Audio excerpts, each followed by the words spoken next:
अस्सलाम वालेकुम नाजरीन, आप देख रहे हैं नया पाकिस्तान और मैं हूं शहजाद इकबाल। 15 से ज्यादा जमातों की मखलूत हुकूमत ने आज अपना पहला बजट पेश कर दिया है। रवा साल वफाकी बजट का हजम 9,500 अरब रुपए रखा गया है। वफाकी वजीर खजाना मिफ्ता इस्माइल ने आज बजट तकरीर में ऐलान किया कि आइंदा साल FBR की टैक्स महसूलात का हदफ 7,004 अरब रुपए होगा।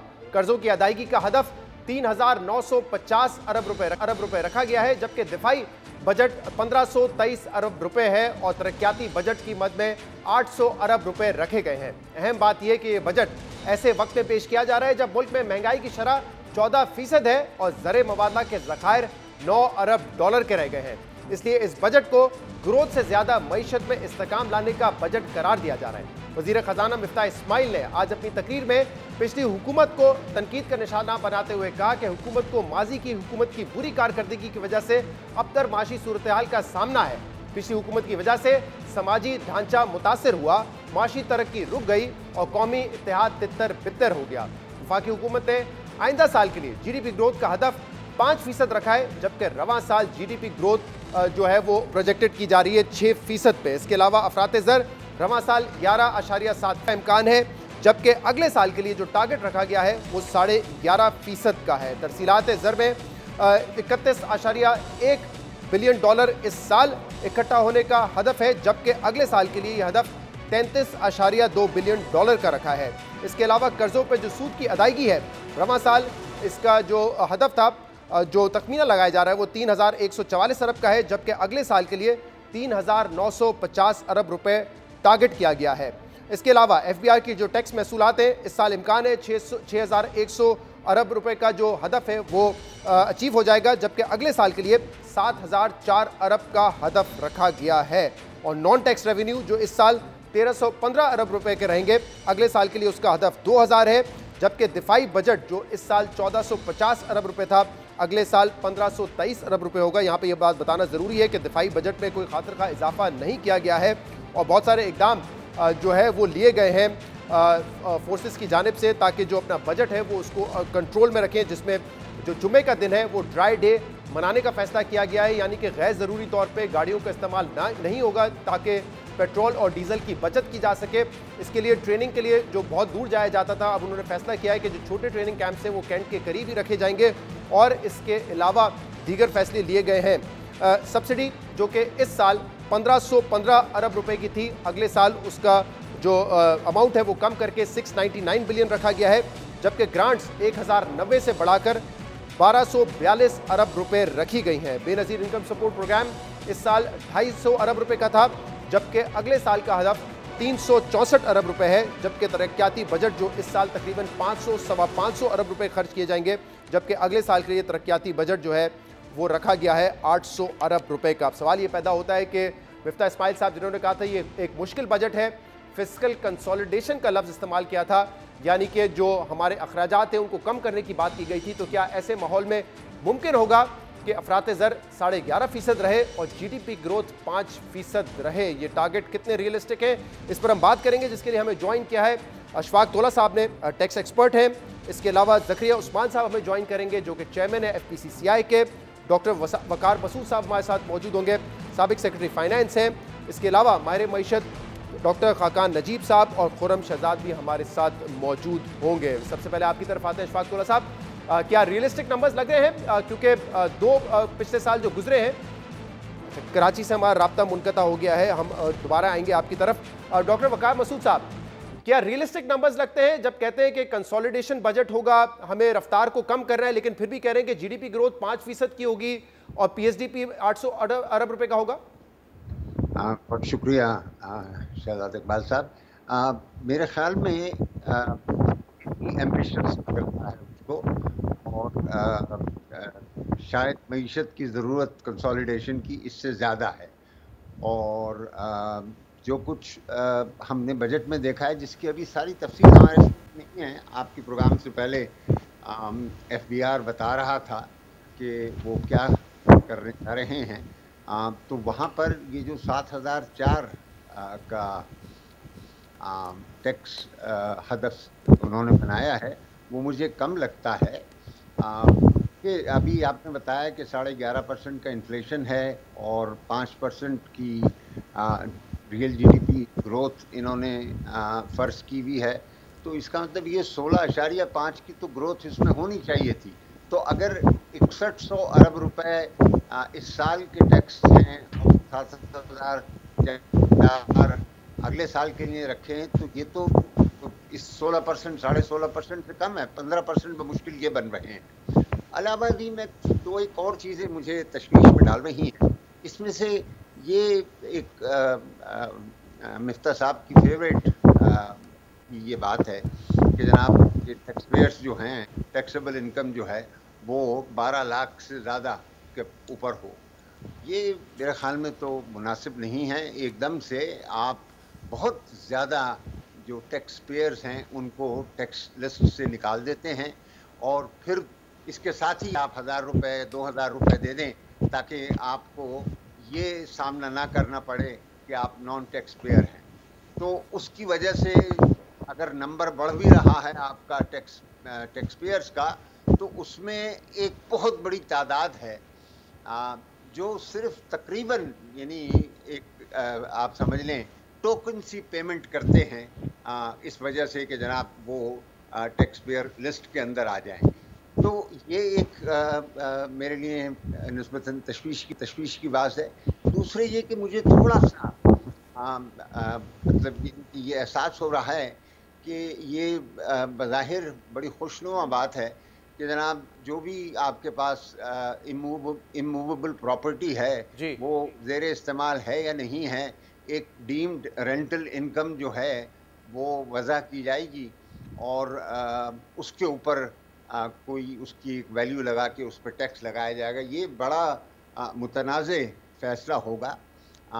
इसकी किस वजह से मुतनाज़े होगा? क्योंकि इसकी जो लॉजिक पेश की है वो ये है कि जो आपके एसेट्स प्रोडक्टिव एसेट्स नहीं है, नॉन प्रोडक्टिव एसेट्स हैं, उनको डिस्करेज करने की ज़रूरत है। क्योंकि जब भी आप देखते हैं कि रियल स्टेट में कारोबार ज़्यादा होता है तो एक तो कीमतें इतनी बढ़ जाती हैं आर्टिफिशियली, जिसकी वजह से एक आम आदमी की ख़रीद में नहीं रहती कीमतें। तो ये लॉजिक पेश किया, आपको क्यों लगता है कि ये मुतनाज़ा है? देखिए, मैं इसमें अर्ज़ करूं कि जिस असासे से कोई आमदनी नहीं हो रही उसके ऊपर इनकम टैक्स लगाना, ये बुनियादी जो उसूल है इनकम टैक्स का उससे मुतसादिम है। और बहुत सारे ऐसे लोग होंगे जिनके पास एक चीज़ पड़ी हुई होगी, उनके पास एक प्लॉट होगा मिसाल के तौर पे और वो बड़े अरसे से पड़ा होगा और उनके पास वो पेंशनर होंगे मिसाल के तौर पे, तो वो कहाँ से पैसे लेकर आएंगे कि जनाब ये टैक्स अदा करें। तो इस तरह के मसाइल अभी सामने आएंगे। ये अभी तजावीज़ आई हैं और इस पर गुफ्तगू होगी, पार्लियामेंट में भी बहस होगी और जब समेटेंगे तो ठीक। ये अहम नुक्ता है डॉक्टर साहब आपका। और 2.5 करोड़ का उन्होंने कहा है कि अगर कोई मालियत का प्लॉट होगा, ज़मीन होगी, तो उस पर 2.5 लाख रुपए जो कि 1% बनता है। मैं इस गुफ्तगू को आगे बढ़ाता हूँ। अशफाक तौला साहब, क्या आपका इनिशियल रिस्पॉन्स है इस बजट को देखते हुए? रियलिस्टिक नंबर्स हैं कि 5% की ग्रोथ होगी, 11.5% की अफरात ज़र होगी, अचीवेबल टारगेट्स है ये?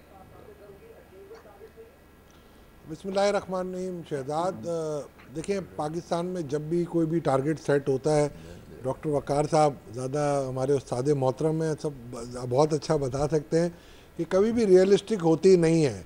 हमारा बजट बनाने का जो प्रोसेस है वो बिल्कुल रिवर्स मैकेनिज़्म की तरफ हम लेके चलते हैं। ये चेजिंग टारगेट होगा। मैं नहीं समझता कि ये जिस तरीके से इन्फ्लेशनरी प्रेशर आप देख रहे हैं और जिस तरीके से हम कॉन्ट्रैक्शन इन इम्पोर्ट्स देख रहे हैं, मैं नहीं समझता कि टारगेट इतना आसानी से अचीव किया जा सकता, अनलेस कि आप ब्रॉडनिंग द टैक्स बेस करें। देखें, कुछ चीज़ें जो उन्होंने डाली है, जैसे डॉक्टर साहब ने बड़ा सही फरमाया कि जिस तरीके से उन्होंने ये कहा, इसका विंडफॉल प्रॉफिट का है जो बैंकिंग सेक्टर पे उन्होंने डाला, ये एक बहुत ऐसा इकदाम है बिकॉज कि 1 साल के लिए उन्होंने रखा है फॉर द टैक्स ईयर 2022। दूसरा, उन्होंने एक स्ट्रक्चर चेंज किया है जिसमें 300 मिलियन से ऊपर अगर किसी इंडिविजुअल कंपनी या एओपी की इनकम है जी, और अगर अदर देन बैंकिंग कंपनी अगर है और आपकी इनकम 300 मिलियन से कम है तो आपको वही देना है टैक्स जो नॉर्मल स्लैब में आएगा। और अगर आपकी 300 से ऊपर है तो 2% ऑफ द इनकम आपको एडिशनल टैक्स देना है। तो एक ये अच्छा ऐसा इकदाम है। फिर उन्होंने एक रेशनलाइज किया है सेक्शन 37, यानी कैपिटल गेन को काफ़ी हद तक रेशनलाइज करने की कोशिश की है। काफ़ी चीज़ों में इन्होंने एक काम किया है और बड़ा अच्छा काम किया है, जिसमें अगर आप देखेंगे बेनिफिशियल ओनर्स की डिटेल ये पहले लैकिंग थी। अब उन्होंने एक नया सेक्शन 181E उन्होंने ऐड किया है। 181E के अंदर उन्होंने मांगा है। एक और काम उन्होंने किया है कि जैसे पहले ये शायद चैलेंजिंग होता लीगली कि नादरा का डेटाबेस अगर हम यूज़ करते हैं, नादरा से एक्सचेंज ऑफ इंफॉर्मेशन FBR की होती, वो उन्होंने एक स्पेसिफिक सेक्शन डाल दिया है और उसमें कहा है कि जी ये हम इनसे इंफॉर्मेशन ले सकते हैं और ले जा भी सकते हैं उनके पास। जहाँ तक रहा सवाल ये इस पर अगर आप देखेंगे कि जो कि अगर जिस तरीके से उन्होंने कहा डॉक्टर साहब ने भी कि अगर प्रॉपर्टी है और इस पर आप एक टैक्स लगाना चाह रहे हैं 2.5 करोड़ से ऊपर की अगर कोई प्रॉपर्टी है और अगर आपके यूसेज में नहीं है, उसको हम कहते हैं कि जी डीम्ड टैक्स वो लगाना चाह रहे हैं। देखिए डीम्ड टैक्स का कॉन्सेप्ट बहुत पुराना है और दुनिया में चलता है, मगर यहाँ मैं समझता हूँ it will be very complicated because कि एक तरफ आप कहते हैं कि फेयर मार्केट वैल्यू का तयन कौन करेगा। हाँ, अगर आप ये कहते थे कि FBR वैल्यू, इसमें माइंडेड एक और चीज़ का उन्होंने ख्याल रखिएगा, ये डाला है उन्होंने डाला एग्रीकल्चरल प्रॉपर्टी। देखिए इसका कॉन्सेप्ट इससे बेहतर ये होता जो हम पहले एक मरतबा 2012 में इस पर बड़ा डिस्कस कर चुके थे मिनिमम एसेट टैक्स के ऊपर।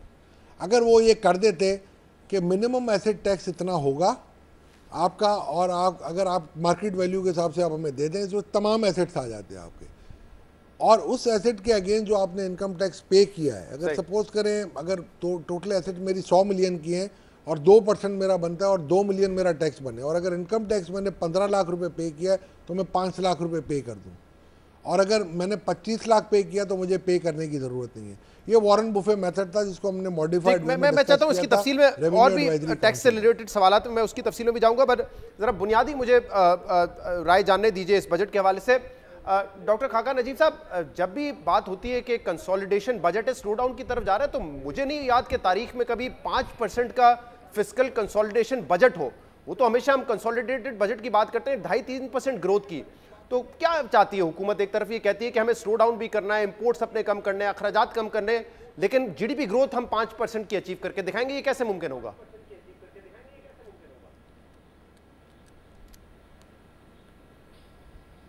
पहले तो ये समझेंगे ये जो ग्रोथ का कॉन्सेप्ट है for next year in an economy which is challenged on the external side, which is challenged on the energy side, which is challenged on the fiscal side, does not make sense. So जो आप कह रहे हैं वो बिल्कुल ठीक बात है कि आप 5% की ग्रोथ बेशक चाहें कर लें।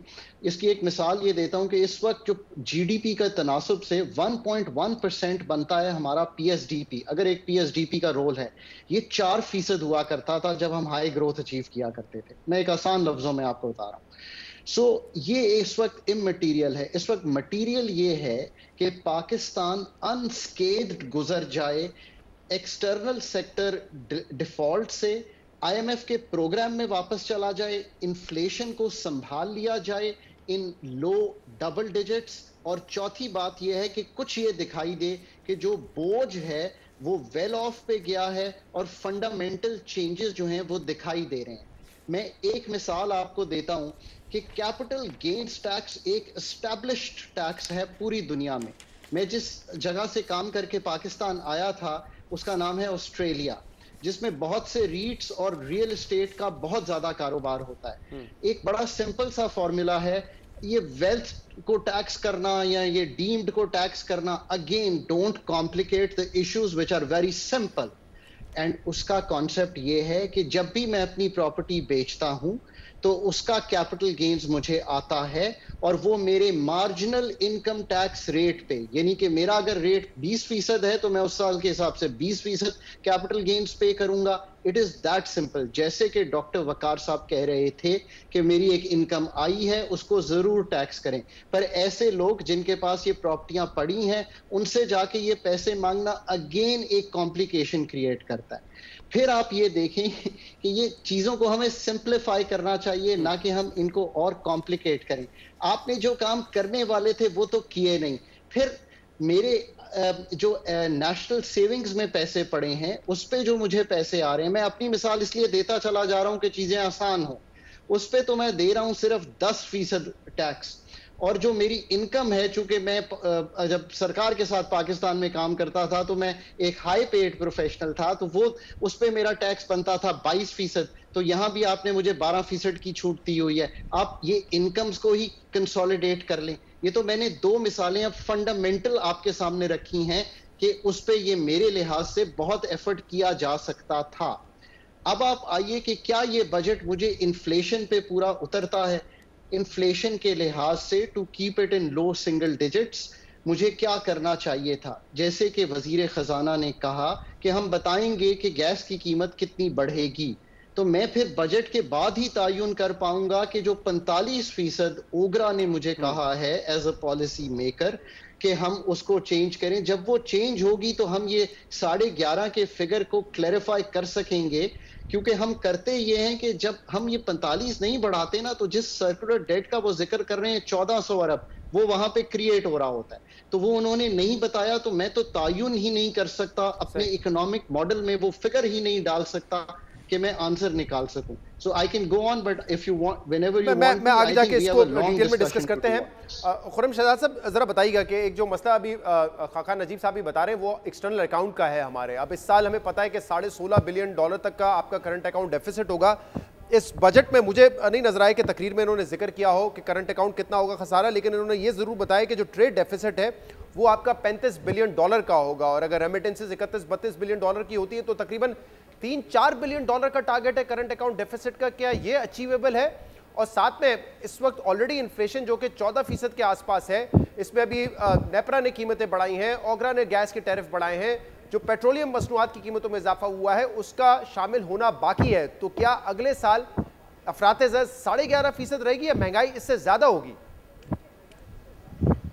बिल्कुल शहजाद, देखें ये एक कंफ्यूजिंग पॉइंट है कि जो इन्फ्लेशन है वो 11% से ज़्यादा एक्सपेक्टेड है, और उसकी बड़ी वजह यही है कि जो एनर्जी कॉस्ट्स हैं, एनर्जी सब्सिडीज़ हैं, पेट्रोलियम सब्सिडीज़ हैं, उनको अभी पास ऑन किया गया है।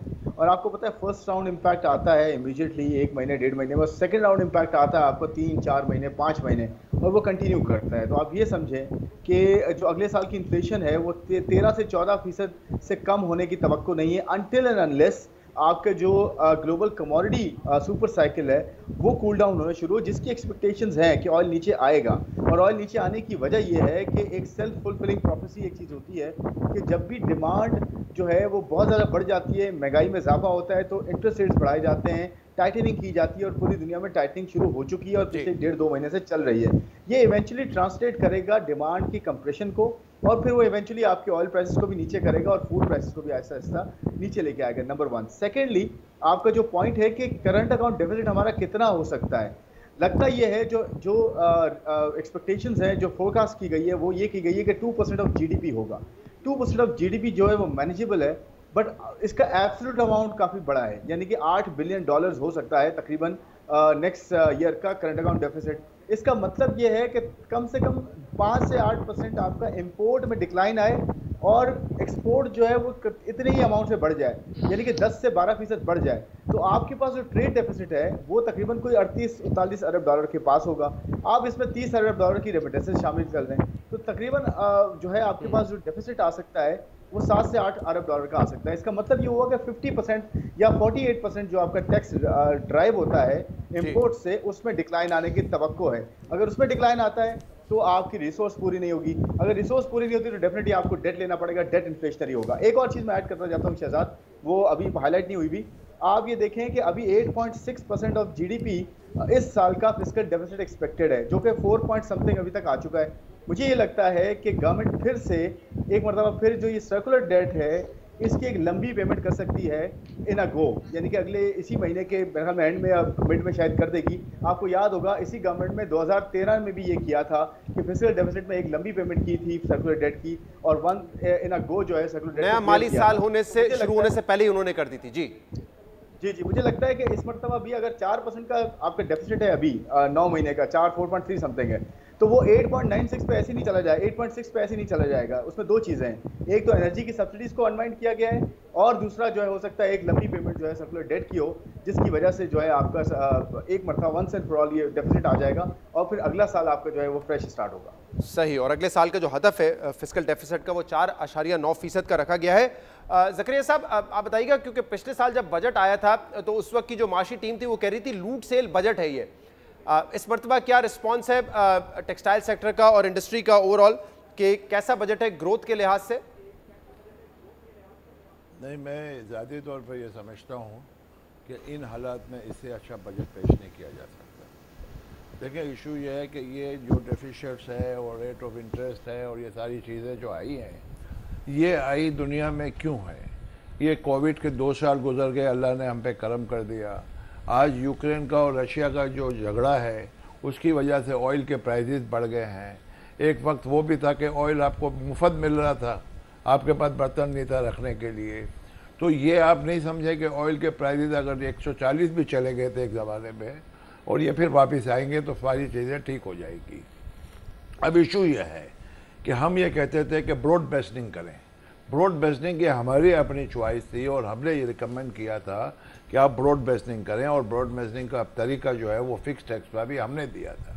अब उन्होंने ये बात मान ली है कि इलेक्ट्रिक के बिल के साथ वो 3,000 से 10,000 का टैक्स लेंगे दुकानदारों से और इनसे, तो उससे कम से कम आपका ये आपकी लिस्ट में आ जाएंगे टैक्स पेयर की। आपने टैक्स पेयर बढ़ाना है, उन्हीं टैक्स पेयर को नहीं मारना है जो ऑलरेडी लिस्टेड हैं, जिसकी शिकायत हमेशा रही है। दूसरा, पीएसपीडी का जो मामला है उन्होंने देखे 800 रखे हैं। मेरा ख्याल है बाज़ औक़ात आगे जाके ये कुछ कटौती भी उसमें कर देते हैं। तो मेरी रिक्वेस्ट ये है कि उसमें कटौती ना करें बल्कि उसमें बढ़ाएं, क्योंकि हमने आगे उसमें प्रोग्रेस करनी है। तीसरी बात मैं ये कहना चाहूँगा कि इन्होंने एग्रीकल्चर के लिए 21 बिलियन रखे हैं। मेरा ख्याल है इसको बढ़ाना चाहिए, क्योंकि आप देखें इन्फ्लेशन जो कंज्यूमर गुड्स में होता है वो बीच का जो बंदा है, यानी एक किसान से लेकर मार्केट तक आने में जितने पैसे बढ़ जाते हैं, कभी उसको आप गौर करें और आप कभी देहात में जाके उसकी प्राइस पूछें और शहर में पूछें, उसमें बड़ा फ़र्क है। अगर किसान तक गवर्नमेंट की अप्रोच हो जाए और गवर्नमेंट उसको फाइनेंस करे और बीच के आदमी को माइनस करे, तो मैं समझता हूँ कि कुछ परसेंटेज इन्फ्लेशन इसमें भी कम हो सकता है। अब रह गई बात जो है वो प्रॉपर्टी की बात है। प्रॉपर्टी की बात जहाँ तक अगर अनयूज्ड चीज़ पड़ी है किसी के पास, वो मेरे एक सीनियर एफबीआर के पुराने अफसर ये बात कर रहे थे कि एक रिटायर आदमी के पास और एक पेंशन वाले के पास एक से ज़्यादा प्रॉपर्टी है। तो भाई उसके ज़रूरत क्या है उसको इस उम्र में एक से ज़्यादा प्रॉपर्टी? उसको तो कोई नहीं पूछ रहा कहाँ से आई है। तो एक से ज़्यादा प्रॉपर्टी है means he is a rich man. तो अगर 10 प्रॉपर्टी है तो एक प्रॉपर्टी बेच के पैसे दे दे, हम भी तो आकर देंगे ना। तो ये चीज़ें जो है, ये कहना कि जो रिटायर हो गया है उसके बाद बहुत पैसे हैं उसने कुछ नहीं देना, तो ये भी नहीं चलता। अभी इस वक्त कुर्बानी का वक्त है, मुल्क के हालात ठीक नहीं है। लेकिन मुल्क के हालात ठीक न होने की वजह सबसे बड़ी जो है वो इस वक्त पेट्रोलियम प्रॉब्लम है, और ये दुनिया में है। हमारे पास रिजर्व नहीं थे, इसलिए हम मजबूरन IMF के पास गए और IMF की टर्म हमें एक्सेप्ट करनी है। बाकी जो गवर्नमेंट ने किस तरह से एडजस्ट करना है उस तबके को जो पे नहीं कर सकता, उस पर अभी बात होगी। और अभी हमसे ये कहा गया है कि पहले ये बात कर, आप ये बजट आ जाए तो फिर बैठ के कुछ एनोमली सॉल्व करेंगे। तो उनमें जो है मैं ये समझता हूँ कि अभी बहुत सी बातें होनी है, और इनिशियल डिप्रिसिएशन का भी उन्होंने काफ़ी मामला ठीक कर दिया है कि 100% कर दिया है उसको। 50 से 100% बहुत बड़ा इंसेंटिव है, ये बड़ा इंसेंटिव है। और आप ये देखें कि अभी यहाँ पर आके इन्होंने इनकम टैक्स की लिमिट जो बढ़ा दी। एक मौका देगा, मैं एक ब्रेक ले लूं, 6 लाख उसके से बाद हम इसी गुफ्तगू को दोबारा जारी रखेंगे। हमारे साथ रहिएगा।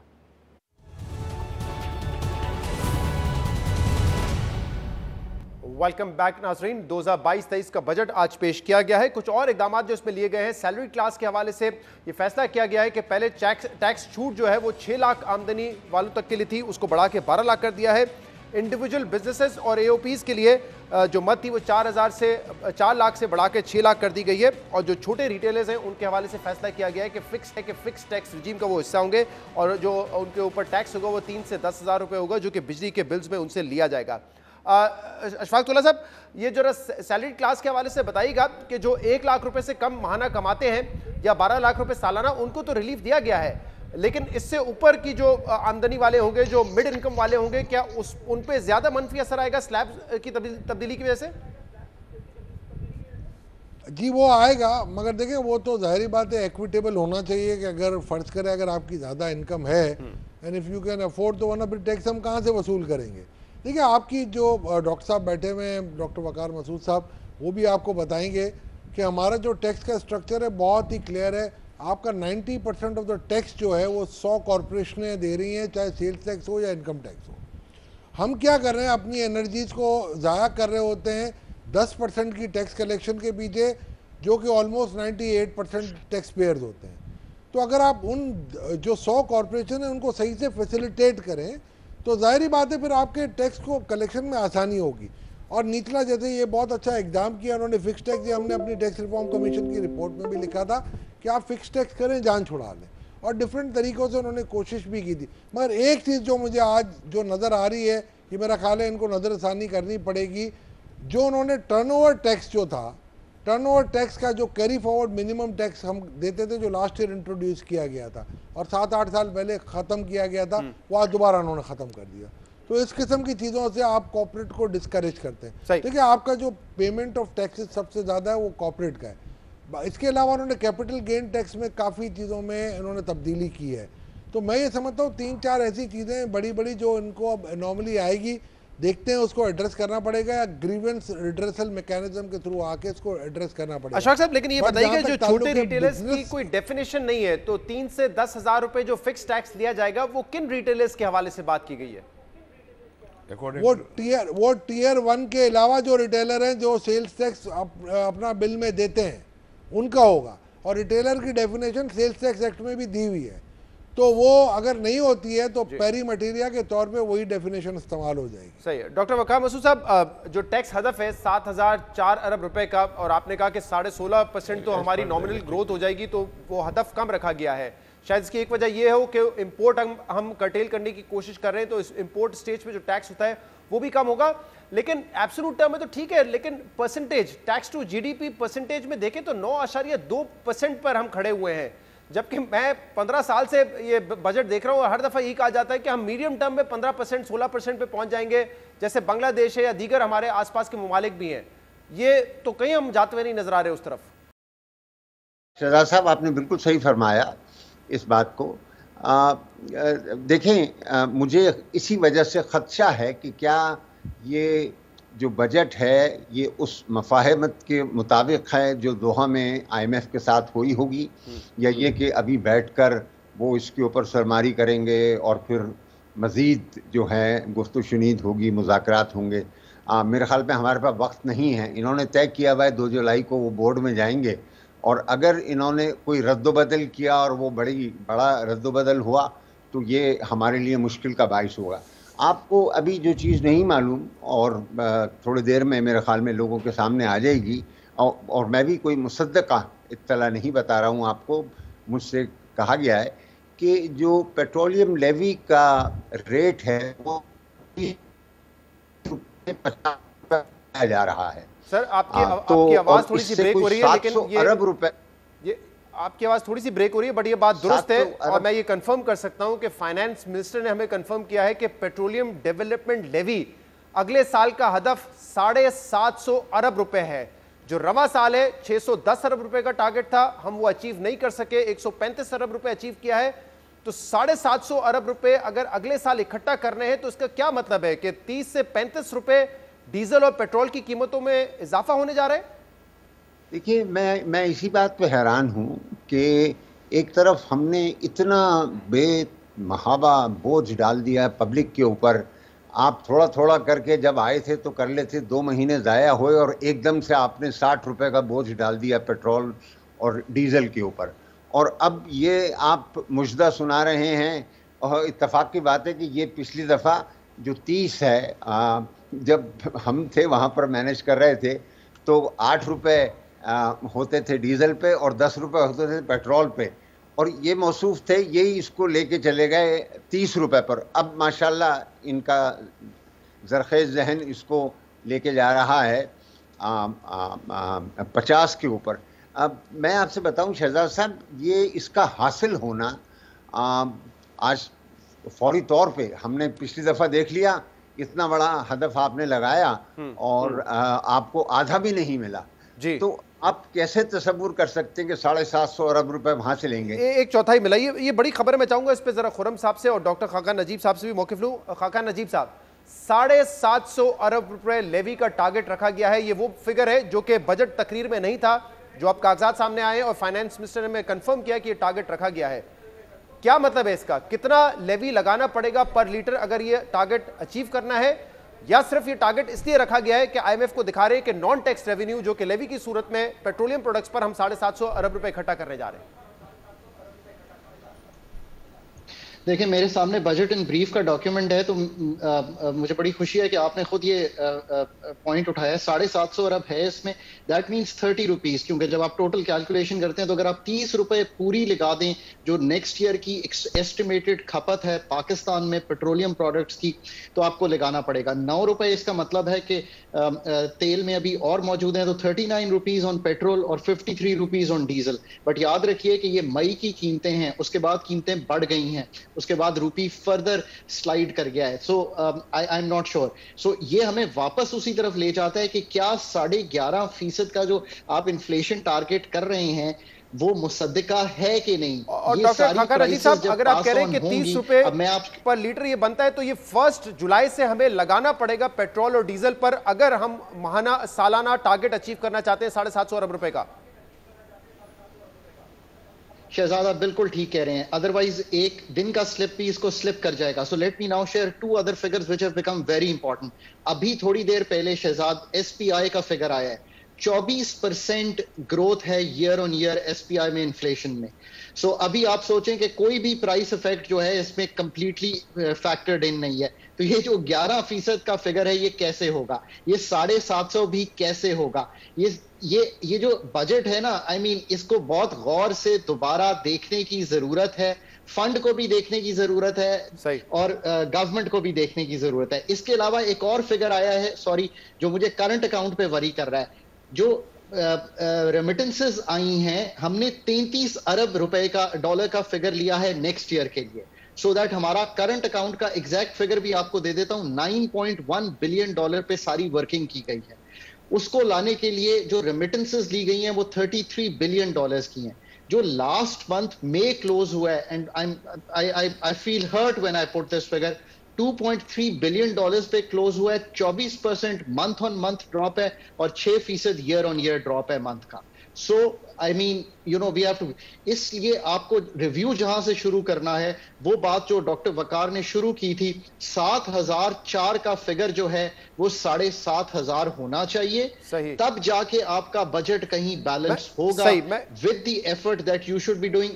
ठीक है। मैं खुरम शहजाद साहब, जब ये कहते हैं, आज जैसे कहा गया कि आवाम को रिलीफ देने की हम कोशिश करेंगे इस बजट में, बट सब्सिडी तो आप खत्म करेंगे, लेकिन ये जो लेवी लगाएंगे पेट्रोलियम प्रोडक्ट्स पर 30 रुपए की, जो कि 1 जुलाई से लगानी पड़ेगी अगर हदफ हासिल करना है, ये तो बड़ा मुश्किल हो जाएगा आवाम के लिए इस पर ये बोझ बर्दाश्त करना। शहजाद साहब, मैंने जरा एक बात करनी है खुरम कि मैं कर सकूं इससे पहले। जी जी फरमाइए डॉक्टर साहब। वो देखिए, गुफ्तगू हो रही थी हमारी जो अनयूज्ड प्रॉपर्टीज़ के ऊपर टैक्स वाली। अब मेरे ख्याल में जो बात मैं कह रहा था, अब जिस अंदाज से मैं कहूँगा और फिर आप अपने लोगों से उस पर रद्द-ए-अमल ले लें, इसका मतलब ये है कि एकदम से हम इस मुल्क के अंदर दोबारा वेल्थ टैक्स का मुतारिफ करा रहे हैं, और ये बड़ी मुश्किल से छूटा था 20 साल पहले।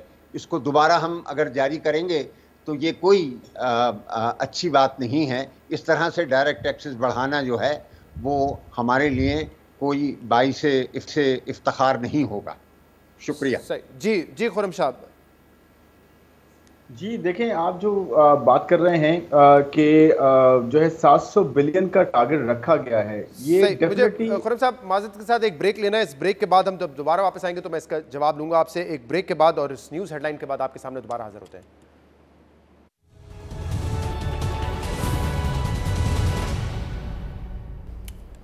वेलकम बैक नाज़रीन। बजट 2022-23 पेश कर दिया गया है जिस पर हम बात करें, और अब हमें इस आवर में ज्वाइन करेंगे आरिफ हबीब साहब जो कि चेयरमैन है आरिफ हबीब ग्रुप के, मोहम्मद सोहेल साहब जो कि चीफ एग्जीक्यूटिव हैं टॉप लाइन सिक्योरिटीज़ के, और खुरम शहजाद साहब पहले ही हमारे साथ मौजूद हैं। आरिफ साहब, ये अभी नंबर्स जो सामने आ रहे हैं, ये बजट स्पीच में तो नहीं था नंबर, लेकिन 750 अरब रुपए लेवी इकट्ठे करने का टारगेट है अगर, और आई एम श्योर ये आईएमएफ की एक कंडीशन होगी जो कि पिछले साल 610 अरब रुपए का टारगेट था। कैसे आपको लगता है कि हुकूमत ये टारगेट अचीव करेगी इस सूरत हाल में जब ऑलरेडी कीमतें बहुत ज्यादा है पेट्रोलियम प्रोडक्ट्स की? जी शायद ये एक्सपेक्ट कर रहे होंगे कि in short period of time में जो है वो प्राइसेस अगर नीचे आ गई तो वो प्राइसेस जो है पास ऑन करने की बजाय वो फिर टैक्स में जो है टैक्स लगा के जो है वो ये टारगेट पूरा कर सकेंगे, क्योंकि आई बिलीव कि इन्होंने ये कंडीशन डाली होगी कि भाई आप ज़ाहिर ये पेट्रोलियम लेवी जो है वो लगाएं। दुनिया भर में जो है पेट्रोलियम पे टैक्सेस गवर्नमेंट लेती है, लेकिन चूंकि यहाँ प्राइसेस बहुत बढ़ गई हैं तो इसकी गुंजाइश नहीं थी, उसको जो है ख़त्म कर दिया, बल्कि गवर्नमेंट अपने जेब से पैसे दे रही थी। तो ये आई थिंक डेफिनेटली इसको आप ये कह सकते हैं कि ये कोई अनसर्टेन एक्सपेक्टेशन है रेवेन्यू की, बट उसको आई थिंक इन केस अगर ऐसी कोई सिचुएशन हुई कि इंटरनेशनल मार्केट जो है वो नीचे आती है, और जिसकी हम दुआ करते हैं कि वो नीचे आए ताकि पाकिस्तान के मसाइल जो है वो कम हों। राइट। सोहेल साहब, आपको नजर आ रहा है कि अनकरीब जो है यानी कि 1 जुलाई से 30 रुपए पर लीटर डीजल पर और पेट्रोलियम प्रोडक्ट्स पर बढ़ जाएंगी? सब्सिडी अभी भी 9 रुपए की है गालिबन पेट्रोल पर, वो भी मई की कैलकुलेशन के मुताबिक, और जो डीजल पे है अभी भी 23-24 रुपए है। तो आपको लगता है कि हुकूमत जो है अब ये लेवी लगाने की पोजीशन में है इस वक्त? बहुत बहुत शुक्रिया शहजाद। मेरे ख्याल में ये डिपेंड करता है कि आईएमएफ से जो बातचीत शुरू होनी है वो कैसी है। अगर आईएमएफ ने रिलैक्सेशन दे दी कि ये जो लेवी है वो over a period of time gradually pass on करें, जो पिछली हुकूमत को भी उन्होंने कहा था कि 4 रुपए के हिसाब से पास ऑन करें, अगर इस तरह का वो एक्सेप्ट कर लेते हैं तो फिर तो यही होगा कि वो हुकूमत इंतज़ार करेगी, और जिस तरह आरिफ साहब ने कहा अगर कीमत गिर जाती है इंटरनेशनल मार्केट में तो उनके पास वैसे ही ऑटोमेटिकली कुशन हो जाएगा। मगर अगर आईएमएफ नहीं मानती तो फिर मुझे लगता है कि उनको कोई चारा नहीं होगा, क्योंकि आईएमएफ का लोन लेने से ज़्यादा कोई काम ज़रूरी है नहीं। तो आई थिंक इसका दारोमदार है कि जो अगले हफ्ते 10 दिन में स्टाफ लेवल बातचीत शुरू होनी है उसमें क्या तय पाता है। और सोहेल साहब, ओवरऑल ये बजट आपको लगता है कि रियलिस्टिक नंबर्स हैं? 5% की ग्रोथ, जब इसके बावजूद बार बार मिफ्ता इस्माइल साहब कह रहे थे कि हमें फिस्कल कंसोलिडेशन के लिए की तरफ जाना है, रफ्तार को कम करना है, 5% ग्रोथ अचीव हो सकती है 11.5% की अफरात ज़र के साथ? देखिए आज के जो हालात हैं जहाँ पे हमारी इकोनॉमी स्लो डाउन बहुत ऑब्वियस नज़र आ रहा है, हमें सारी जो इंडस्ट्रीज से जो इतलात आ रही हैं कि सेल्स जो हैं वो स्लो डाउन हो रही हैं, और जो ग्लोबल कमोडिटी प्राइसेस हैं उसको देखते हुए जीडीपी का टारगेट भी 5% नहीं लगता अचीव हो, इन्फ्लेशन का टारगेट भी 11.5% लगता है नहीं अचीव हो। तो और ये बजट मेरे ख्याल में शायद ये कंसोलिडेशन या स्टेबलाइजेशन का ही है बजट, एक्सपेंशनरी बजट तो नहीं है, क्योंकि इंपोर्ट्स को कर्टेल करने की कोशिश की जा रही है, टैक्सेस को बढ़ाने की कोशिश की जा रही है। तो ये दोनों टारगेट अचीव नहीं होंगे, मगर जो जिस किस्म से दुनिया भर के हालात हैं रिसेशनरी, और पाकिस्तान में भी जो चैलेंजेस हैं इकोनॉमी के, उसको अगर ये 4% की जीडीपी ग्रोथ और 13.5% का जो हमारा टारगेट है कि इन्फ्लेशन, अगर वो भी हो जाता है तो एक बहुत बड़ी बात होगी। आरिफ साहब, आपकी क्या राय है? ऑलरेडी हम देख रहे हैं डिस्काउंट रेट 14.25% तक पहुंच चुके हैं, अफराते ज़र में मजीद अगर इजाफा होता है, जो टी बिल के रेट हम देख रहे हैं, तो डिस्काउंट रेट आगे जाके मजीद बढ़ सकता है। अगर ऐसा होता है तो आपको लगता है कि एक बड़े स्लो डाउन की तरफ हम जा रहे हैं, या आपको लगता है कि 5% की ग्रोथ अचीव करना मुमकिन है? आई थिंक ये जो इंडस्ट्री है वो तो ज़रा जो है अंडर प्रेशर लगती है। कोई हम 15-20 जो लिस्ट मैंने सुनाई थी, और उसमें जो है वो 4-5% से लेके 8-10% तक भी जो है वो रियल इंटरेस्ट रेट नेगेटिव है।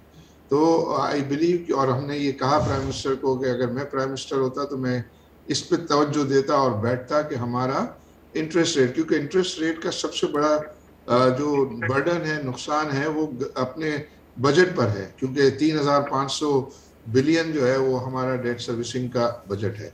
लेकिन अगर हम एग्रीकल्चर देखें तो एग्रीकल्चर में जो है ये गुंजाइश है, क्योंकि एग्रीकल्चर में जो है वो अभी ये साल पिछला ज़रा जो है वो बेहतर गया है, वहाँ इकोनॉमी में पैसे गए हैं, तो उनके पास जो है वो आई बिलीव कि गुंजाइश है कि वो इन्वेस्टमेंट करें। फिर सर्विसेज में भी जो है वो ये गुंजाइश है। तो लेकिन टारगेट जो है वो आई थिंक थोड़ा सा रखा जाता है एम्बिशियस, ताकि जो है तमाम स्टेक होल्डर्स उसके ऊपर ज़्यादा जो है वो काम करें। और फिर ये भी है कि आपको ये जो बजट, जिस तरह सोहेल ने भी कहा कि ये IMF के प्रोग्राम से ज़्यादा कोई इम्पोर्टेंट नहीं है जी। तो उसके पेश नज़र भी जो है वो कुछ थोड़ा सा एग्रेसिव जो है वो पोस्चर रखना मजबूरी है। राइट, इस वक्त हमारे साथ गौहर एजाज साहब भी मौजूद है, चीफ एफएमआ के। बहुत बहुत शुक्रिया गौहर एजाज साहब, आपने भी हमें ज्वाइन किया। गौहर एजाज साहब, अगले साल का जो एक्सपोर्ट टारगेट है वो $35 बिलियन का रखा गया है। अब कॉस्ट ऑफ प्रोडक्शन बढ़ रही है क्योंकि इंटरेस्ट कॉस्ट ज्यादा है, इसके अलावा तेल महंगा होता जा रहा है। ग्लोबली भी कहा जा रहा है कि शायद अगले साल हम देखें एक स्लो डाउन हो, क्योंकि मुख्तलिफ इकोनॉमीज में हम देख रहे हैं कि डिस्काउंट रेट जो है उसमें इजाफा शुरू हो चुका है। आपको लगता है ये एक्सपोर्ट टारगेट्स अचीवेबल हैं?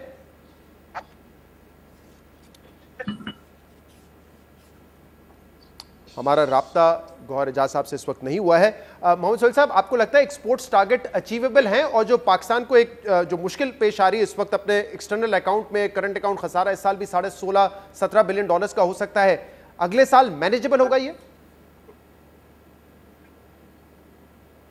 देखिए, एक्सपोर्ट्स में अगर हुकूमत ने अभी क्लैरिटी नहीं है कि जो बिजली के और गैस के रेट्स का कंसेशन दिया था पिछली हुकूमत ने वो बरकरार रखते हैं, और जो हुकूमत का वादा है कि लोड शेडिंग अगले महीने से कम हो जाएगी, अगर ये दो चीज़ों को हम अज्यूम करें तो 35 बिलियन कोई बहुत ऑप्टिमिस्टिक टारगेट नहीं है, क्योंकि आपको पता होगा कि जो टर्फ के थ्रू जो पिछले दिनों इन्वेस्टमेंट हुई है उसका रिटर्न भी आना है, प्लस जब करेंसी आपकी गिरती है, आप देखें एक साल में कोई 25% के करीब करेंसी गिर गई है, उसका फ़ायदा भी एक्सपोर्ट में होता है।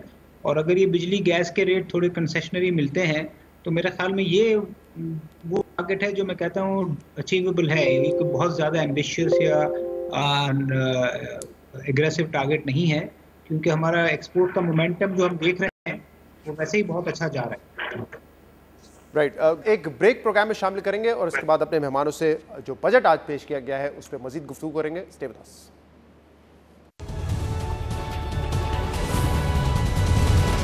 वेलकम बैक नाज़रीन, हम बजट पर गुफ्तगू कर रहे हैं और इस वक्त हमारे साथ state minister for finance doctor Ayesha Ghaus Pasha साहिबा मौजूद है।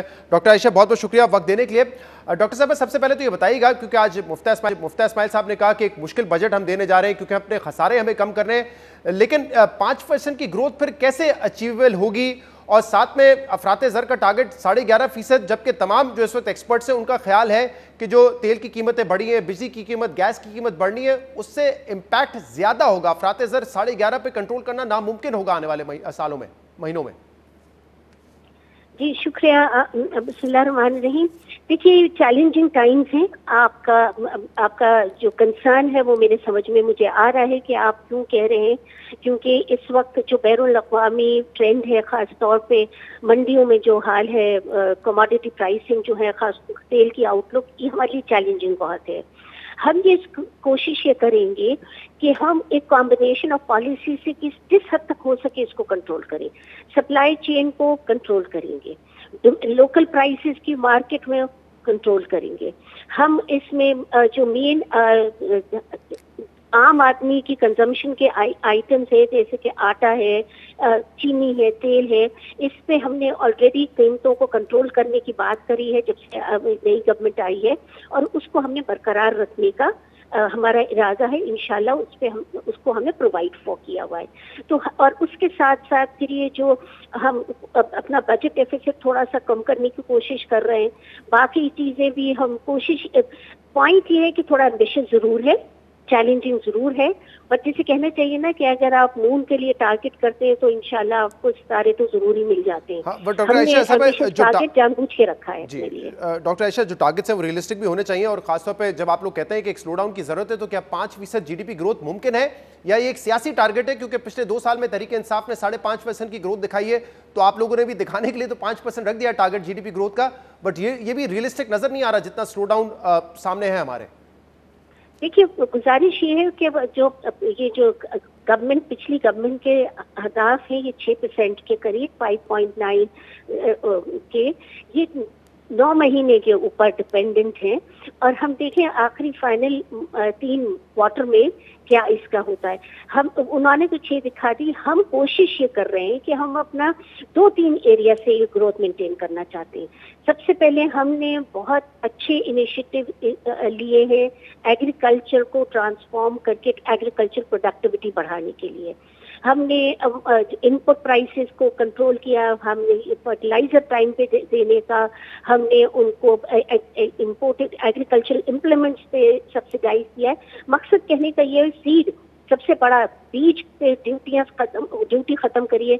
हम ये चाह रहे हैं हमारी एग्रीकल्चर जो है इस वक्त अपने तेज रफ्तारी से आगे बढ़े और वो इकोनॉमी को आगे लेके बढ़े। साथ ही साथ हम उसके ये भी चाह रहे हैं कि ये जो हम जानते हैं कि ये जो हमने इस वक्त मरात लोगों को दी हुई है, जो रिलीफ पैकेज दिया हुआ है, उससे थोड़ा सा डिमांड साइड तो इम्प्रूव होगी, लोग उससे इकोनॉमिक एक्टिविटी भी इम्प्रूव होगी।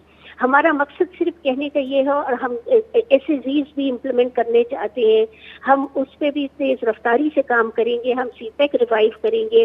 सबसे इम्पोर्टेंट ये है PSDP जो पब्लिक सेक्टर डेवलपमेंट प्रोग्राम है, उसको हम दोबारा से एक्टिवेट करेंगे। ये तो बिल्कुल इस वक्त अच्छे हाल में नहीं मिला हमें, जो मिला, हम 1000 बिलियन का PSDP छोड़ के गए थे। इस वक्त तो उन्होंने जो पिछले साल की एक्चुअल रियलाइजेशन है, यूटिलाइजेशन, वो तो बहुत ही कम हो गई है। हम उसको के जरिए भी, यानी पब्लिक सेक्टर एक्टिविटी के जरिए एग्रीकल्चर को बूस्ट देके आगे प्रोडक्टिविटी बढ़ा के, फिर उसके बाद जो हम CPEC को बूस्ट देके स्मॉल स्पेशल इकोनॉमिक जोन्स में ये लगा तेजी दिखा के हमने चैलेंजिंग जरूर रखा है, बट हमने ये टारगेट अपने लिए रखा है और ये इंतजामात किए उसको अचीव करने के लिए। सही है। डॉक्टर आयशा, ये फरमाइएगा, क्योंकि अभी आप लोगों ने कुछ मुश्किल फैसले लिए जिसमें खासतौर पे जो पेट्रोलियम प्रोडक्ट्स पे सब्सिडी थी वो आपने खत्म किया, और जाहिर सी बात है अफोर्डेबल भी नहीं था हुकूमत के लिए कि ये सब्सिडी देती रहे, IMF की भी ये डिमांड थी।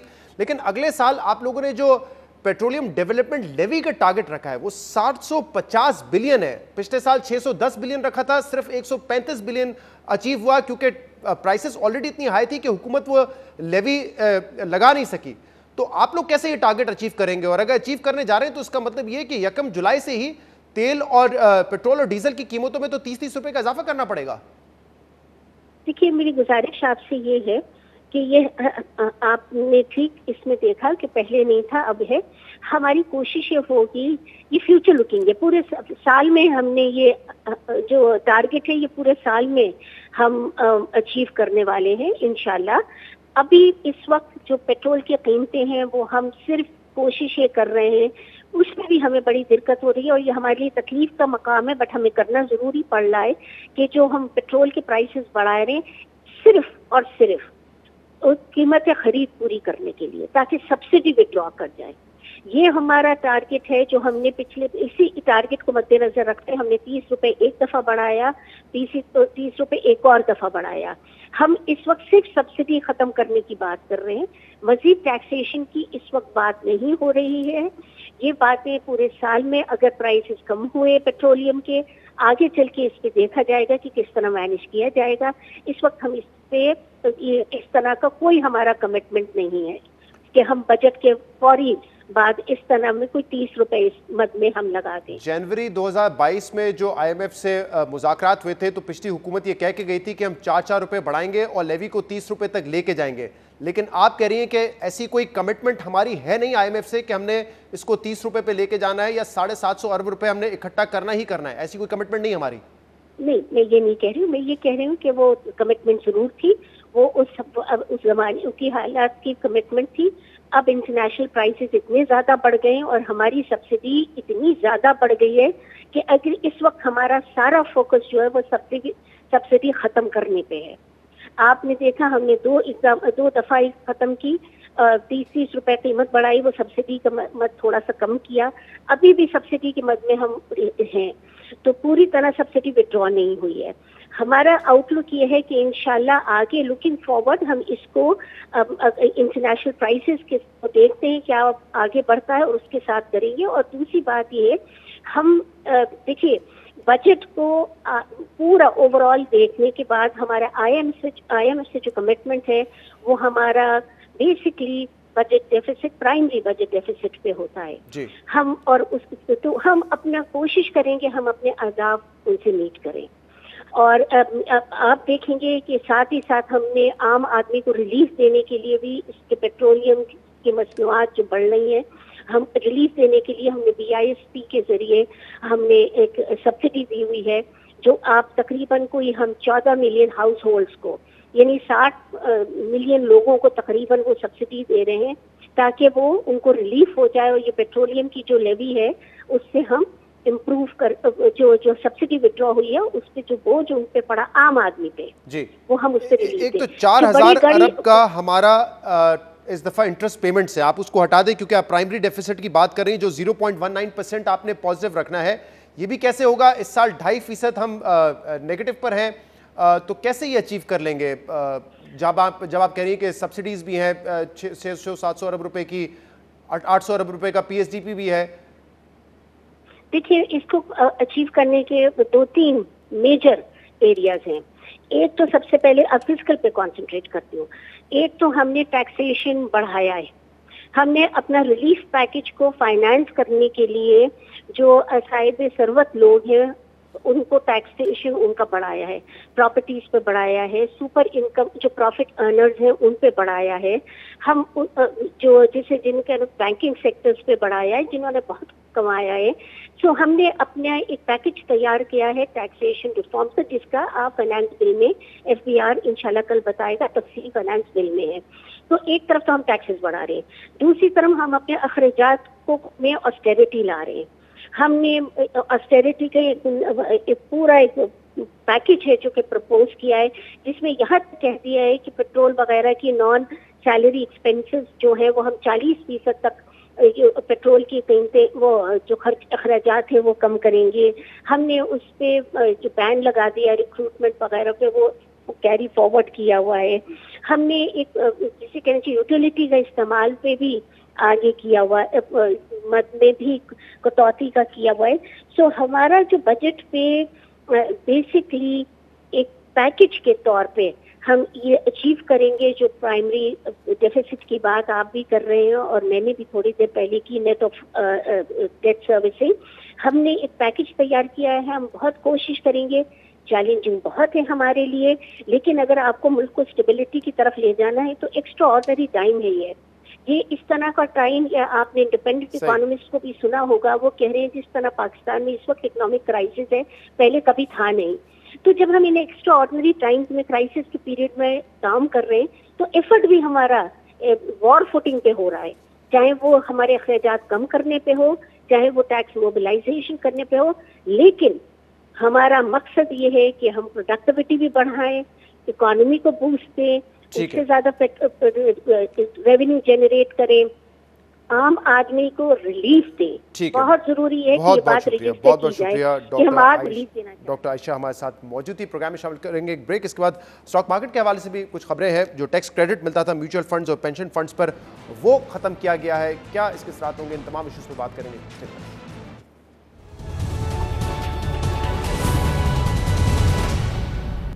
वेलकम बैक नाज़रीन। बजट पर हम डिस्कशन कर रहे हैं। आरिफ हबीब साहब हमारे साथ मौजूद हैं, मोहम्मद सोहेल साहब भी हमारे साथ हैं और गौहर एजाज साहब ने भी हमें ज्वाइन कर लिया है। आप तीनों का बहुत बहुत शुक्रिया वंस अगेन।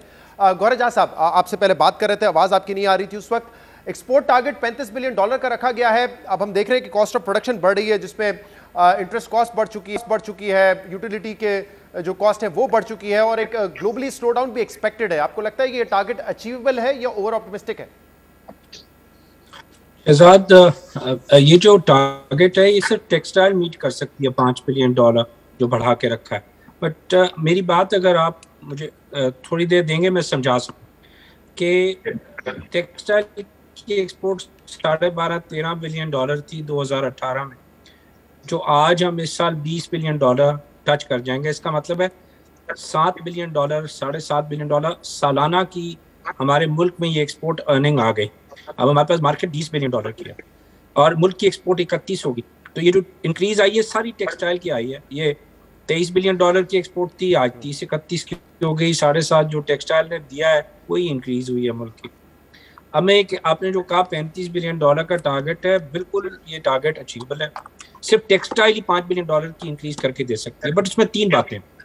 नंबर 1, मैंने रीजनल एनर्जी टैरिफ की बात 4 साल पहले की थी और सबके सामने आ गया कि जब आपने रीजनल एनर्जी टैरिफ दिया पंजाब को, सिंध और केपीके के पास अवेलेबल था क्योंकि उनके पास गैस थी, तो आपने एक्सपोर्ट देखी कि 7.5 बिलियन डॉलर की एक्सपोर्ट आई। और जब बाहर आता है तो सिर्फ पंजाब या सिंध या केपीके नहीं बल्कि पूरे पाकिस्तान के पास वो बाहर आ जाता है। दूसरी चीज़ आपने ये देखी कि एक्सपोर्ट लेड ग्रोथ की जो स्ट्रैटेजी थी पूरी की पूरी इंडस्ट्री में एक पॉजिटिव सेंटिमेंट आ गया। 100 से ज़्यादा कारखाने लग गए। 800 अरब रुपए के नए कारखाने जो मैं 5 बिलियन डॉलर कहता हूँ इस वक्त प्रोडक्शन में आ रहे हैं। मुझे एनर्जी प्रायोरिटी नहीं दी जा रही। नंबर 1, एनर्जी प्रायोरिटी से मुराद है मेरे प्लांट आके लग के खड़े हुए हैं, मुझे कनेक्शंस नहीं दिए जा रहे। अगर मुझे एनर्जी कनेक्शन नहीं देंगे तो प्लांट तो आ गए, मैं उसको चलाऊं कैसे? मेरे पास ह्यूमन रिसोर्स भी मौजूद है। आपने इकोनॉमिक सर्वे में देख लिया 6 मिलियन जॉब भी ऐड हुए, 5 मिलियन जॉब और ऐड हो सकते हैं अगले 1 साल में, नॉट 5 साल, 1 साल, क्योंकि मशीनें आ गई। मुझे नहीं दे रहे, कनेक्शन ही नहीं दे रहे। मुझे कह रहे हैं पंजाब में कि आप अक्टूबर नवंबर की जो आपने जो इस्तेमाल की थी उसका 50% आप गैस कनेक्शन ले सकते हैं। तो मैं उसको अपने कारखाने जो नए आए हैं मैं कनेक्ट कैसे करूं? नंबर 1। नंबर 2, बिजली का मुझे लोड नहीं मिल रहा। बिजली का नया कनेक्शन मेरे पास 1-1 साल से वो मौजूद नहीं है। ये तमाम जो चीजें हैं एक्सपोर्ट प्रायोरिटी की बाद में आती है। दूसरी चीज मुझे बड़ी पॉजिटिव लगी कि सेल्स टैक्स रिफंड मेरे दे देंगे, लेकिन यही गवर्नमेंट थी जिसने सेल्स टैक्स की 0 रेटिंग की पॉलिसी लाए थे और इन्होंने कहा था कि हम जितना टैक्स सेल्स टैक्स का कलेक्ट करते हैं टेक्सटाइल सेक्टर से उससे ज्यादा रिफंड दे सकते हैं। तो पहले ये दोबारा हिसाब कर लें। मैं बार बार ये कह रहा हूँ कि अभी भी यही हो रहा है कि जितना ये टैक्स मेरे से जो है वो कलेक्ट करके रिफंड दे रहे हैं, इनकी नेट रेवेन्यू कलेक्शन नेगेटिव में है। तो मेरे 500 अरब रुपए जो चेन के जो एक्सपोर्ट ओरिएंटेड इंडस्ट्री का है, तो पैसे की 16% कॉस्ट हो गई है। क्यों मेरा पैसा 500 अरब रुपए रखा हुआ है? इस 500 अरब की मुझे कॉस्ट ही 80 अरब रुपए पड़ गई। तो ये 80 अरब का ऐसा टैक्स इंडस्ट्री पे लग गया है जिसका हिसाब ही कोई नहीं कर रहा। सही, ठीक। मैं इस पे बात करता हूँ आगे, क्योंकि इस बजट में कहा गया है कि हमेशा की तरह कमिटमेंट की गई है कि जो रिफंड्स है सेल्स के वो भी फौरी तौर पे अदा किए जाएंगे। आरिफ साहब, आपको लग रहा है ये एक्सटर्नल साइड पे अभी भी कोई खतरा है? क्योंकि 14-15 बिलियन डॉलर्स की आपकी एक तो डेट सर्विसिंग होगी और दूसरा फिर करंट अकाउंट खसारा 8 से 9 बिलियन डॉलर का एक्सपेक्टेड, क्या मैनेजेबल है? आई थिंक ये हमारा external account situation is very challenging और ये इसीलिए जो है वो ये समझा जाता है कि फौरन ही जो है वो IMF के साथ जो है वो मामलात को बेहतर करने चाहिए ताकि शॉर्ट टर्म में जो मुख्तलिफ सोर्सेज ऑफ फंडिंग है वहाँ से जो है वो हमें लोन्स आना शुरू हो जाएं और वो लोन्स आना शुरू हो जाएंगी तो फिर ये है कि इसका कूलिंग इफेक्ट होगा हमारी इकोनॉमी पे और सेंटिमेंट पे। क्योंकि ये सब जो अभी आप बात भी कर रहे थे और बजट, तो मैं तो ये कहूँगा कि ये जो हमारा IMF जो है वो हमें मौत दिखा रहा है। तो इसलिए हम बुखार जो है वो एक्सेप्ट कर रहे हैं कि बुखार हमने एक्सेप्ट किया कि चलो आपकी ये कंडीशंस हैं, हम जो है वो मीट कर लेंगे। तो मुझे लगता है कि एक्सटर्नल अकाउंट पे एक्स्ट्राऑर्डिनरी मेहनत की ज़रूरत है और फोकस करने की ज़रूरत है और उसमें ज़ाहिर है एक्सपोर्ट नंबर 1 है कि हम जो है एक्सपोर्ट पर दें, फिर रेमिटेंसेस जो है पे भी साइमल्टेनियसली उतना ही जोर देने की ज़रूरत है। इंपोर्ट को जो है वो ज़रा कंट्रोल करने की जो है वो ज़रूरत है। इन्वेस्टमेंट को जो है पर्टिकुलरली जो फॉरेन इन्वेस्टमेंट है, डायरेक्ट फॉरेन इन्वेस्टमेंट भी और पोर्टफोलियो इन्वेस्टमेंट, उसको भी जो है टारगेट करना चाहिए तब जाके हम जरा कंफर्टेबल पोजीशन में आएंगे। और आपके ख्याल में ये जो एफर्ट की गई है आरिफ साहब इस बजट में कि जो नॉन प्रोडक्टिव सेक्टर्स हैं वहां पे उन्होंने कहा कि पेनलाइज करेंगे, क्योंकि ऑब्वियसली रियल एस्टेट में खासतौर पे इन्वेस्टमेंट इतनी आती है कि उनकी कीमतें भी बढ़ जाती हैं, एक आम आदमी के खरीद में नहीं रहती। तो जो 2.5 करोड़ की प्रॉपर्टी है उस पर 1% टैक्स लगाया गया है। टैक्स कलेक्शन ज्यादा होगा या आपके ख्याल में step in the right direction है ये? आई थिंक टैक्स कलेक्शन तो जो है वो मार्जिनल से ज्यादा होगा, लेकिन आई थिंक इसका ऑप्टिक्स जो है, चूंकि गवर्नमेंट की इस वक्त ये पॉलिटिकल ज़रूरत है कि वो ये बताएं कि देखो हमने रिच लोगों पर जो है वो टैक्स लगाया, तो इसी वजह से उन्होंने सुपर टैक्स भी बढ़ाया बैंकों पे भी, और कॉरपोरेट भी जो है वो बढ़ाया है, और ये रियल एस्टेट पे भी किया है, और इस किस्म के उसमें इकदाम हैं। आपके जो सुपर टैक्स और जो कंपनियों पे लगाया उससे तो रेवेन्यू जो है वो अच्छा आ जाएगा, लेकिन ये है कि ये रियल एस्टेट पे जो है, लेकिन रियल एस्टेट आई थिंक उसके सेंटिमेंट को कोई इतना इम्पैक्ट नहीं होगा कि वहाँ रियल एस्टेट का परफॉर्मेंस जो है जनरली रिसेंट पीरियड में अच्छा रहा है, तो लोगों ने जो है वो अच्छे पैसे बनाए, अगर वो थोड़ा सा कंट्रीब्यूट करते हैं तो वो जायज़ है, उनको करना बनता है। और सोहेल साहब, जहाँ पे 12 लाख रुपए जिसकी आमदनी है सालाना उसको तो टैक्स रिलीफ दिया है, लेकिन ओवरऑल जो सैलरीड क्लास है उस पर 230 अरब रुपए ज्यादा इकट्ठा करने का इरादा है मुख्तलिफ स्लैब्स के जरिए। और दूसरा जो टैक्स क्रेडिट मिलता था म्यूचुअल फंड और पेंशन फंड पे, वो मुकम्मल तौर पे खत्म कर दिया है। इसका क्या इम्पैक्ट होगा?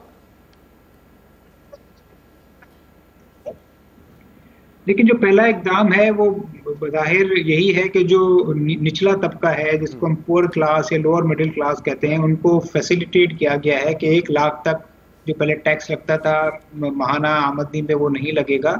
और जिस तरह जो होना चाहिए कुछ हद तक कोशिश की गई है कि जो अफोर्ड कर सकते हैं या जो हायर मिडिल क्लास है या जो रिच क्लास है जिनकी तनख्वाहें ज़्यादा हैं वो कंट्रीब्यूशन करेंगे ओवरऑल 230 अरब में।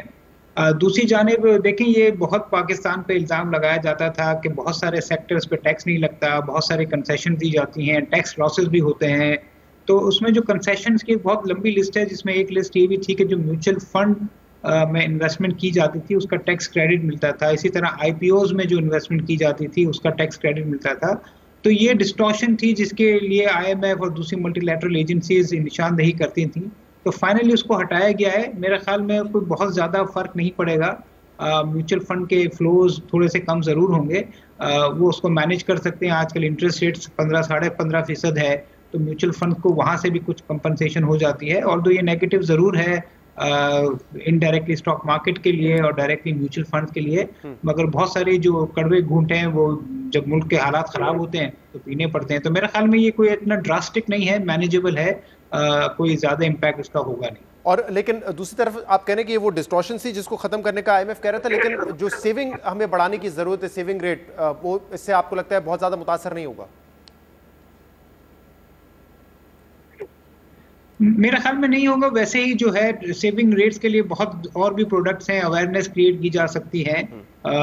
वैसे इंटरेस्ट रेट वैसे ही 15.5% है। आई थिंक सिर्फ बैंक्स जो हैं या स्टेट बैंक ये अवेयरनेस पैदा कर दे कि हर बंदा, आज किसी से भी आप पूछ लें, अपने ऑफिस में पूछ लें, उनको ये इल्म ही नहीं है कि वो टी-बिल खरीद सकते हैं। तो जो डायरेक्टली 15.5% का टी-बिल खरीद सकता है तो उसको तो डायरेक्ट खरीद लेना चाहिए।